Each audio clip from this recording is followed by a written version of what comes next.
Halo Movie Gang, kali ini saya akan menceritakan kembali sebuah alur film yang rilis di tahun 2015. Film garapan sutradara Nishika Kamat dan diproduksi oleh Pita Entertainment. Ngarep lagi bos. Diperankan oleh Ajay Devgan. Bercerita mengenai perjuangan seorang ayah berupaya agar keluarganya terhindar dari ancaman hukuman kasus pembunuhan. Oh ya gengs, film ini juga termasuk film yang sering di remake di beberapa negara. Drishyam merupakan film yang memiliki plot twist yang patut diperhitungkan dan patut disejajarkan dengan film-film box office dunia. Oke, tanpa berlama-lama, enjoy the show!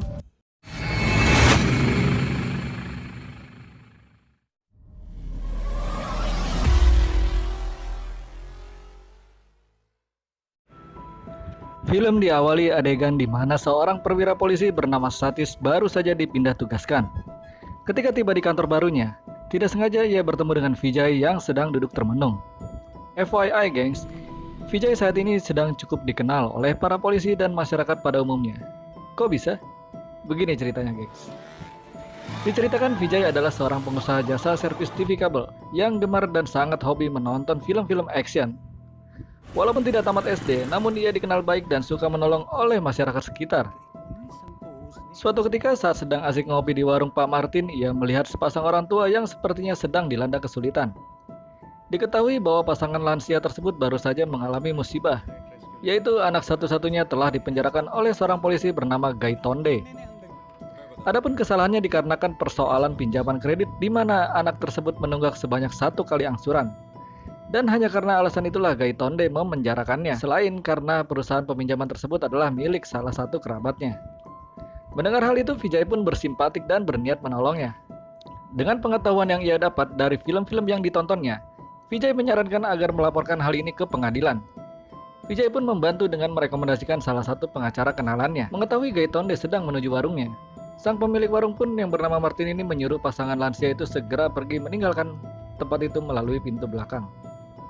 Di hari berikutnya saat Vijay sedang sarapan dengan keluarganya, sang istri Andini berusaha merayunya untuk mengajaknya jalan-jalan ke Panaji untuk sekedar shopping dan nonton bioskop. Setelah diskusi yang cukup alot, akhirnya Vijay pun mengiyakannya.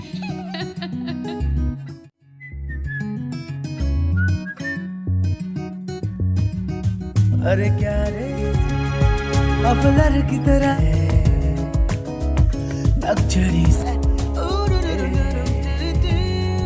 Lanjut ke adegan di mana Putri Vijay yang bernama Anju sedang mengikuti agenda perkemahan dari sekolahnya. Digambarkan dalam perkemahan tersebut ia selalu diganggu oleh sesama peserta yang hobi sekali mengambil dan merekam gambarnya. Di kesempatan ini Vijay dan keluarga juga mengunjungi orang tuanya. Saat sedang bercengkrama, kebetulan di sana juga hadir kerabatnya yang mengatakan bahwa kini sedang aktif di kegiatan sosial. Salah satunya ia dan kelompoknya baru saja menutup sebuah tambang di daerahnya karena mencemari danau di sekitar tambang tersebut. Di hari berikutnya, Vijay diperkenalkan kepada seorang kontraktor yang bernama Tuan Rana oleh Martin yang pemilik warung. Tuan Rana kebetulan sedang menggarap proyek pembangunan kantor polisi di seberang warung Martin.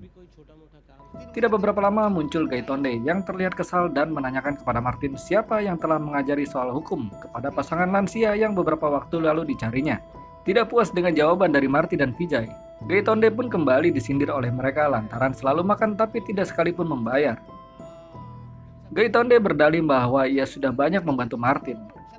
Karena dengan adanya proyek pembangunan kantor barunya tersebut, warung Martin ramai dikunjungi pekerja bangunan. Vijay mendengar hal tersebut terpancing untuk berkomentar.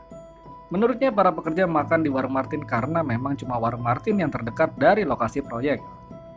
Bukan lantaran Gaitonde yang mempromosikannya. Semenjak hari itu dapat dikatakan Vijay dan Gaitonde resmi bermusuhan. Suatu hari saat Anju sedang berjalan, tiba-tiba saja dihampiri pemuda bernama Sam. Pemuda ini adalah orang yang selalu mengganggu Anju saat di perkemahan. Sam menunjukkan sebuah rekaman video di mana Anju sedang berganti baju. Sam juga menjanjikan akan segera menghapus video tersebut asal Anju mau menemuinya malam nanti. Namun jika Anju tidak datang, maka ia akan menyebarkan video tersebut dengan cara mengunggahnya di internet. Singkat cerita, Anju akhirnya bersedia menemui Sam. Namun ternyata Anju tidak sendirian. Ia bersama ibunya mencoba memohon kepada Sam agar mau menghapus video tersebut. Permintaan ini tentu ditolak oleh Sam.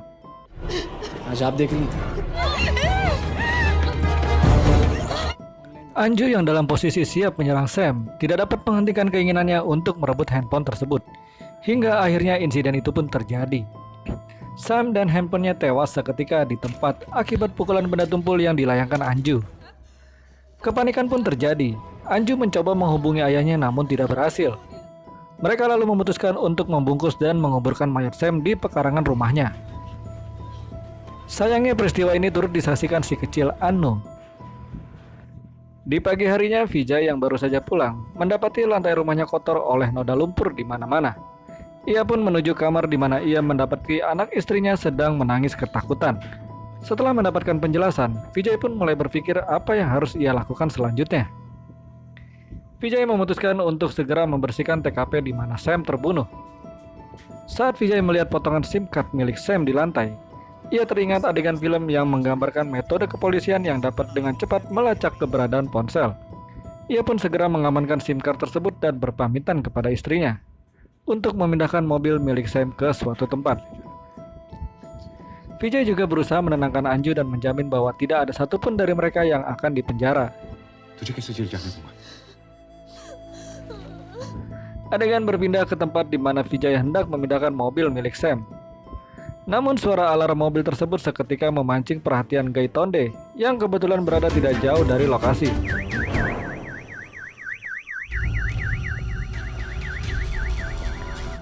Vijay yang melanjutkan perjalanan melihat spanduk banner sebuah acara keagamaan yang berlangsung di Panaji. Seketika Vijay langsung mengingat ajakan istrinya untuk menghadiri acara tersebut yang berlangsung 2 dan 3 Oktober, yaitu acara keagamaan tokoh setempat bernama Swami Chandayanaman. Dalam perjalanannya, Vijay memutuskan untuk membeli sebuah handphone bekas dan memasukkan SIM card milik Sam. Vijay meyakini selama SIM card tersebut aktif, polisi akan mudah melacak keberadaannya. Karenanya ia memutuskan membuang handphone tersebut di atas sebuah truk guna mengalihkan jejaknya. Vijay pun melanjutkan ke sebuah lokasi tambang yang sudah ditutup di mana terdapat sebuah danau yang sebelumnya pernah diceritakan salah seorang kerabatnya. Dengan sangat hati-hati, Vijay menenggelamkan mobil tersebut. Ketegangan sempat terjadi ketika ada seorang warga yang melintas. Namun alhamdulillah warga tersebut tidak sempat melihatnya.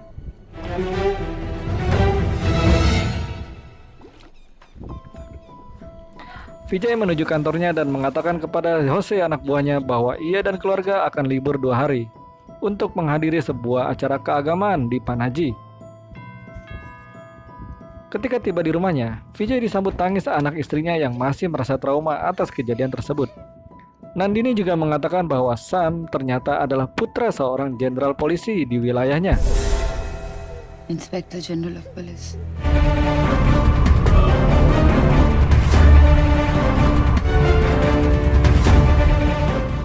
Vijay pun kemudian membriefing keluarganya agar menghilangkan ketakutan pada diri masing-masing. Karena ketakutan akan membuat sumber masalah yang nantinya bisa menjebloskan mereka sekeluarga ke penjara. Vijay juga meminta kepada mereka untuk melupakan semua kejadian tersebut dan bersikap seperti biasa seolah tidak terjadi apa-apa. Ia pun memutuskan pergi bersama keluarganya. Mulai di sini kita akan melihat kecerdasan Vijay menyusun sebuah alibi guna menyelamatkan keluarganya jika nanti kepolisian menginterogasinya. Saat di dalam bus, ia berkomunikasi dengan kondektur sekaligus pemilik bus bahwa ia sekeluarga berencana menghadiri acara keagamaan di Panaji. FYI gengs, acara keagamaan tersebut berlangsung dari tanggal 2 dan 3 Oktober. Sementara peristiwa tewasnya Sam terjadi di tanggal 2 Oktober. Vijay melakukan semua agenda kegiatan ini semata-mata ingin menanamkan memori kepada keluarganya bahwa mereka benar-benar menghadiri acara keagamaan tersebut dan beraktivitas seperti biasa. Vijay juga meminta Andini untuk mengumpulkan semua nota transaksi apapun yang ia belanjakan. Suatu ketika mobil milik Sam akhirnya diketemukan oleh pihak kepolisian. Sang irjen polisi bernama Mira sekaligus ibu dari Sam yang berada di lokasi memerintahkan jajarannya untuk menyimpan hal ini dari media.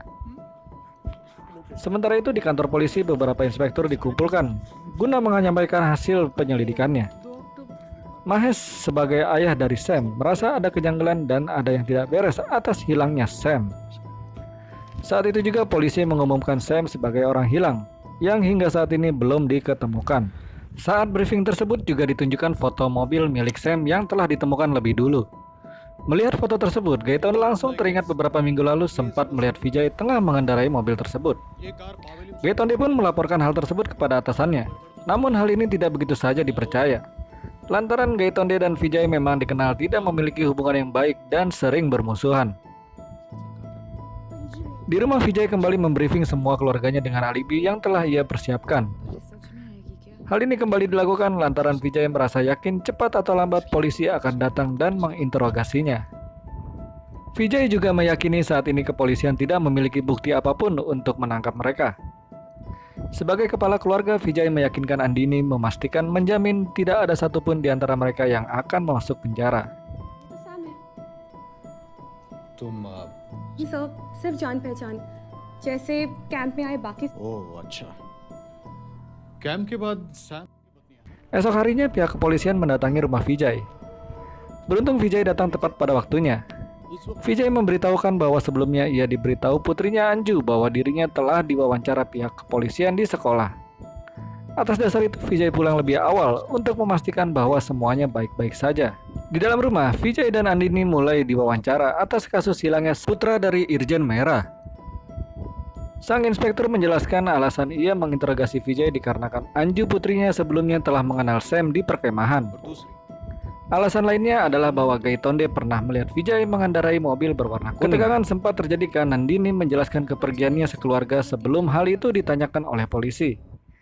Namun dengan cerdasnya Vijay dapat menangkal tuduhan Gaetonde tersebut dengan mengatakan bahwa pihak sekolah telah menelponnya terlebih dahulu dan menceritakan detail wawancara sebelumnya dengan Anju. Vijay juga mengatakan hubungannya dengan Gaetonde yang memang dinilai kurang akur, hingga mengakibatkan Gaetonde selalu melayangkan tuduhan terus-menerus kepadanya. Vijay lanjut menguatkan alibinya dengan menunjukkan bukti-bukti yang otentik bahwa ia sedang di Panaji saat kejadian hilangnya Sam. Sekali lagi Gaetonde meragukan alasan Vijay yang menyimpan semua nota-nota transaksi yang dijadikan alibi oleh Vijay. Vijay kembali menjelaskan, sebagai keluarga kelas menengah, mereka memang selalu mencatat semua pengeluaran dan pemasukan yang dijadikan jurnal laporan keuangan keluarga mereka. Sekali lagi Gaetonde kembali menjadi bulan-bulanan atasannya karena tuduhan yang membabi buta terhadap Vijay. Tidak menyerah begitu saja, Gaetonde dengan diantar atasannya melaporkan hal ini ke Irjen Mira dan Tuan Mahes yang juga sebagai orang tua dari Sam. Dengan kekuasaan dan kewenangan Irjen Merah, ia pun memerintahkan untuk membawa Vijay sekeluarga untuk diinterogasi kembali. Singkat cerita, mereka sekeluarga pun dibawa dan diinterogasi secara terpisah.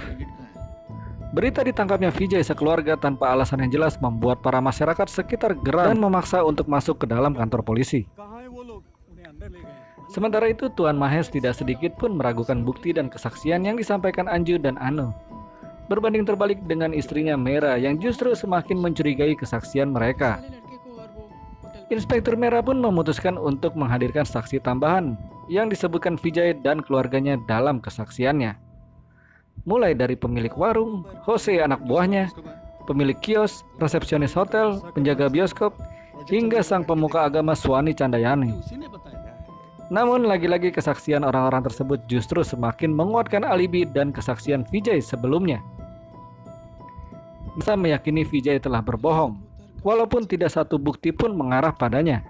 Kini Mera benar-benar merasa walaupun Vijay hanya tamat kelas 4 SD, namun tidak bisa diremehkan. Suatu ketika Mera memiliki teori yang ia yakini bahwa semua kesaksian tersebut telah direkayasa oleh Vijay. Vijay dianggap telah mensugesti para saksi tersebut dengan cerita bohongnya. Namun ketika ditunjukkan sebuah bukti rekaman CCTV sebuah ATM di Panaji, di mana memperlihatkan Vijay di tanggal 3 Oktober tersebut secara otomatis langsung menggugurkan segala teori yang diyakininya tersebut. विजय सच बोल रहा था लेकिन सर इतना वक्र चाहिए तुम्हें over Sebagai seorang polisi, Mira tidak menutup begitu saja kasus tersebut. Kini dengan teori barunya, Mira benar-benar meyakini bahwa Vijay telah mereka ulang semua kejadian di tanggal 2 dan 3 Oktober. Namun sekali lagi hal ini hanya sebatas teori, tanpa didasari bukti yang otentik. Atas dasar itu, Mira kemudian memerintahkan kembali jajarannya untuk membawa Vijay sekeluarga secara paksa.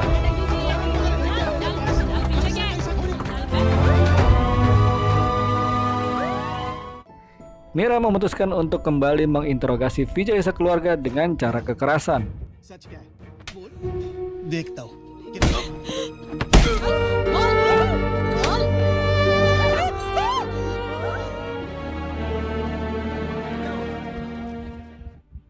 Di saat bersamaan, salah seorang teman Sam juga didatangkan dan dimintai keterangan.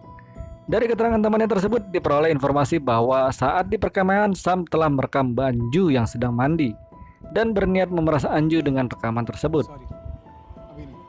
Mengetahui perilaku Sam anaknya tentu membuat Mahesh dan Mera terpukul. Namun hal ini semakin menguatkan keyakinan Mera bahwa Vijay dan keluarga telah melakukan pembunuhan terhadap Sam. गायतुन ने मुझे सच चाहिए। बता सैम कहाँ है सैम कहाँ है पुलिस का हाथ पकड़ता है देख मैं सबको मार डालूंगा बता Tidak kunjung mengakui perbuatannya, akhirnya Gaitonde mengarahkan kekesalannya kepada Anu, putri Vijay yang masih kecil. बता सच क्या है बोल Sampai akhirnya Anu bersedia memberitahukan di mana letak jenazah Sam dikuburkan. Para polisi ini pun langsung bergerak menuju pekarangan rumah Vijay untuk membongkar makam yang diyakini terdapat mayat Sam di dalam. आप कौन है? ये मेरा बेटा है। ये विजय और उसकी family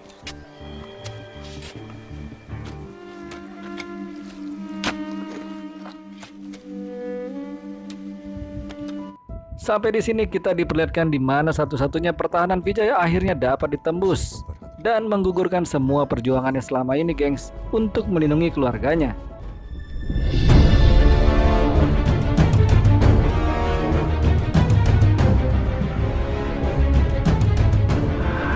Namun hal tak diduga terjadi. Ternyata bau busuk dari jasad yang diangkat adalah merupakan bangkai seekor anjing. Sekali lagi Vijay berhasil mengecoh para polisi ini. Kemarahan warga masyarakat yang melihat hal ini tidak mampu lagi terbendung. Apalagi setelah mendengar bahwa polisi juga turut menyiksa Anu.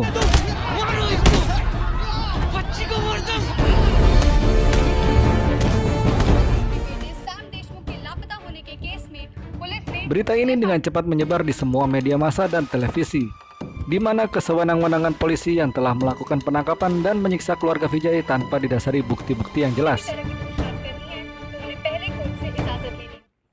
Beberapa hari kemudian, beberapa polisi mendatangi kediaman Vijay. Sempat dihalau warga, akhirnya Vijay menjelaskan kepada mereka bahwa semuanya akan baik-baik saja. कहीं नहीं, तुम लोग जाओ। Tempat ini ternyata Ijen Mera dan Tuan Mahesh telah menunggu Vijay. Mereka mengatakan pertemuannya kali ini mewakili sebagai orang tua yang kehilangan anaknya. Tuan Mahesh meminta maaf atas apa yang telah dilakukan Sam. Namun ia juga ingin Vijay memberitahukan di mana mayat Sam berada. Mendengar hal itu, Vijay juga memohon maaf. Sebagai seorang yang hanya tamatan kelas 4 SD, ia memiliki dunianya sendiri yang diisi oleh istri dan 2 anaknya. Namun suatu ketika ada tamu tak diundang mencoba masuk dan mengusik ketenangannya. Sampai suatu insiden terjadi dan menyebabkan tamu itu pergi dan takkan pernah kembali. Berulang kali memohon maaf pun tidak mungkin mengembalikan peristiwa yang sudah terjadi. Namun tidak ada pilihan bagi Vijay, karena menurutnya keluarga adalah yang utama. Dan ia bisa melakukan apapun demi keluarganya, terlepas dari rasa benar ataupun salah. Sampai di sini adegan kembali ke scene awal di mana Vijay tengah berada di kantor polisi. Polisi tersebut mengatakan Vijay bangga karena telah berhasil mengecoh seluruh jajaran tersebut. Dan polisi itu juga berjanji akan terus menyelidiki kasus ini. Namun dengan segala kerendahan hati, Vijay mengatakan tidak mungkin dirinya yang hanya tamatan SD berani berbuat seperti itu. Apalagi ia menganggap polisi adalah pelindung masyarakat dan sangat diseganinya. Setelah itu kita disajikan beberapa adegan transisi di mana Sam ternyata dikuburkan oleh Vijay di bawah kantor polisi tersebut. Vijay melakukan aksinya tersebut sehari sebelum para pekerja melakukan pengecoran kantor baru polisi tersebut. Adapun info jadwal pekerja proyek diketahui dari Tuan Rani, sang kontraktor yang dikenalnya. Dan film pun tamat. Buat sobat Movie Gang yang menyaksikan tayangan ini di YouTube, jangan lupa subscribe, share sebanyak-banyaknya, dan follow fanpage kami di Facebook dengan nama P Cinema Reborn. Dan buat yang menyaksikan tayangan ini di Facebook, jangan lupa share dan mampir ke channel YouTube Pitai TV untuk selalu update dengan kisah-kisah alur cerita film lainnya. Dukung terus channel dan halaman ini ya, gengs. Wassalam.